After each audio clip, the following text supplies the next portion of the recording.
Для того, чтобы продемонстрировать нашу презентацию, мы переходим в пункт меню «Слайд-шоу», и на этой вкладке у нас есть две команды, которые нам на текущий момент подойдут. Первая с начала, вторая с текущего слайда. В зависимости от того, с какого момента мы хотим начать нашу демонстрацию, ту команду мы и выбираем. У нас в данный момент открыт 9 слайд, и если мы хотим запустить презентацию именно с него, то мы выберем команду с текущего слайда, и презентация запустится с 9 слайда. Но мы можем также начать и сначала. Давайте выберем эту команду, и наша презентация запускается в полноэкранном режиме. Для перемещения между слайдами мы можем использовать кнопки на клавиатуре. При нажатии на любую клавишу слайд будет сменяться, ну или будет происходить настроенная анимация. Также в левом нижнем углу у нас есть несколько кнопок, мы можем использовать их. Они позволяют перемещаться к следующему слайду или возвращаться к предыдущему слайду. На клавиатуре мы можем использовать кнопки со стрелками. Стрелки вправо или вниз перемещают нас на один слайд дальше. Кнопки влево или вверх перемещают нас на один слайд ближе к началу презентации, то есть назад. Здесь же в нижнем меню следующая кнопка называется «Указатель», и с ее помощью мы можем включить дополнительные инструменты при демонстрации нашей презентации. Давайте включим лазерную указку, и теперь мы можем показывать на слайде какие-то отдельные моменты, акцентировать на них внимание, что довольно удобно, когда мы демонстрируем презентацию для большой аудитории. Поменяем указатель на перо, и теперь мы можем на нашей презентации рисовать. С помощью маркера, давайте выберем его, мы можем проделывать выделение каких-то фрагментов текста, например. И если что-то из этого нам больше не требуется, мы можем взять ластик и просто-напросто лишнее стереть.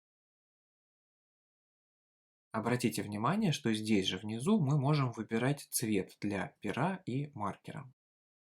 Следующая команда позволяет нам открыть оглавление нашей презентации и увидеть все слайды, которые в ней присутствуют. Для перехода к любому из них просто кликаем по нему.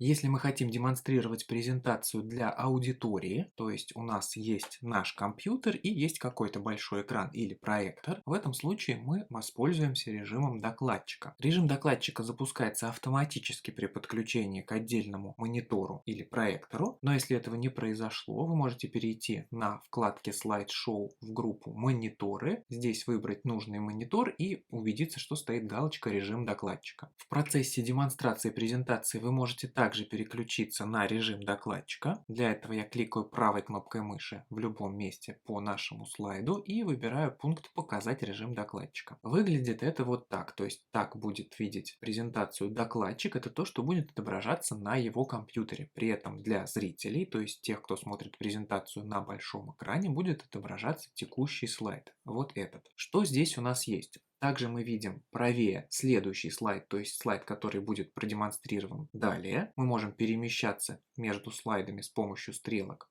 дальше или назад. И в правой же части мы видим заметки докладчика, которые мы настроили предварительно. Это наша подсказка, которая нам будет удобна в каких-то определенных ситуациях. Если они слишком мелкие, мы можем сделать их покрупнее, ну, или наоборот уменьшить. Инструменты управления презентацией здесь также отображаются, и мы можем ими воспользоваться. Какую дополнительную информацию мы здесь видим? Чуть выше в правом верхнем углу текущего слайда мы видим текущее время, то есть то время, которое сейчас установлено на нашем компьютере. В левом верхнем углу текущего слайда мы видим длительность, которую заняла наша презентация до текущего момента. То есть на текущий момент я эту презентацию запустил 1 минуту и 58 секунд назад. Это время мы можем поставить на паузу и с помощью этой же кнопки возобновить, а с помощью следующей кнопки это время мы можем обнулить, то есть запустить таймер снова с нуля. Для выхода из режима демонстрации презентации, неважно, используете вы режим докладчика или нет, мы нажимаем на клавиатуре клавишу Escape.